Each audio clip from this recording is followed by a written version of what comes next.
नमस्ते, मेरा नाम है लक्ष्मी। मैं कक्षा 6 की विद्यार्थी हूँ। मेरे स्कूल का नाम पूर्व माध्यमिक विद्यालय घोशियार बलरामपुर है। आज मैं आप सबको पंडित जवाहरलाल नेहरू जी की जीवनी सुनाने जा रही हूँ। पंडित जवाहरलाल नेहरू जी का जन्म 14 नवंबर 1889 ईस्वी को प्रयागराज तत्कालीन इलाहाबाद में हुआ था। इनके पिता का नाम मोतीलाल नेहरू एक प्रसिद्ध वकील थे और इनकी माता स्वरूप रानी एक उदार विचारों की महिला थी। आज भी वे बच्चों के बीच में चाचा नेहरू के नाम से लोकप्रिय हैं। उनके जन्मदिन 14 नवंबर को हमारा देश बाल दिवस के रूप में मनाया जाता है।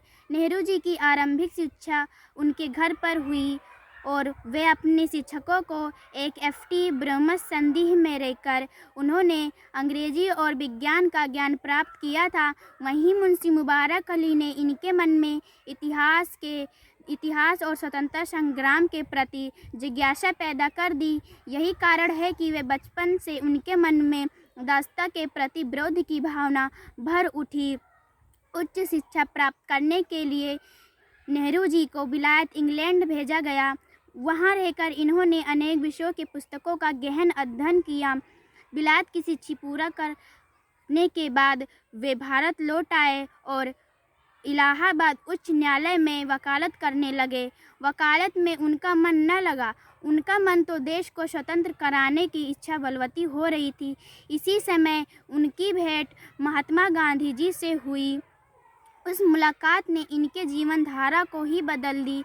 उस समय देश में जगह जगह अंग्रेज़ों के विरोध का लोग अपने अपने तरीक़ों से कर रहे थे। सन 1919 ईस्वी में जलियांवाला बाग के अंग्रेज अफसर जनरल डायर द्वारा स्वतंत्रता सेनानियों की नृशंस हत्या की गई, जिससे पूरा देश क्रोध की ज्वाला से धधक उठी। सन 1920 ईस्वी में महात्मा गांधी जी द्वारा असहयोग आंदोलन चलाया गया। इसमें नेहरू जी ने भी पूर्ण मनोयोग से स्वतंत्रता संग्राम में कूद पड़े।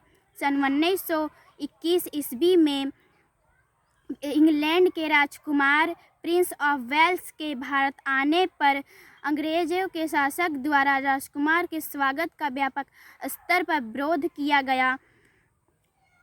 इलाहाबाद का विरोध का नेतृत्व पंडित जवाहरलाल नेहरू को सौंपा गया।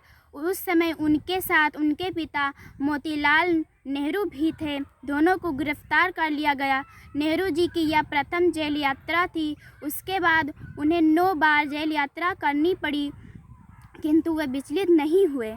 लंबे संघर्ष के बाद अंततः 15 अगस्त 1947 को हमारा देश आज़ाद हुआ। नेहरू जी स्वतंत्र भारत के प्रथम प्रधानमंत्री बने।